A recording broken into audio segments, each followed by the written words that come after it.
Sabi nila, mas magaling ka niyang mag-imbestiga si ganito. Yan. O di, sige ikaw.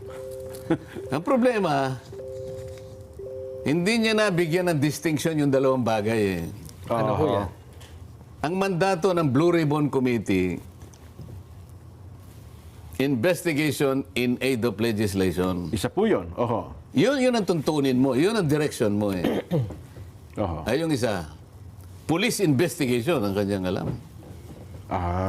Tingnan mo, halimbawa, kapag ikaw ay chairman ng Blue Ribbon Committee, investigation in aid of legislation, Opo. ang tingin mo doon sa mga taong pinatawag mo, resource persons. Yes. Oho. May paggalang doon. Kasi sa tuntunin mo, igagalang mo, may karapatan sila. Eh.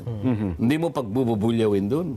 At totoo naman. Hindi mo sasabihin, pinaglululong mo ngayon. Hindi pwede yun. Oho. Sa police investigation, iba na yun. Pagduduruin mo na sila, testigong...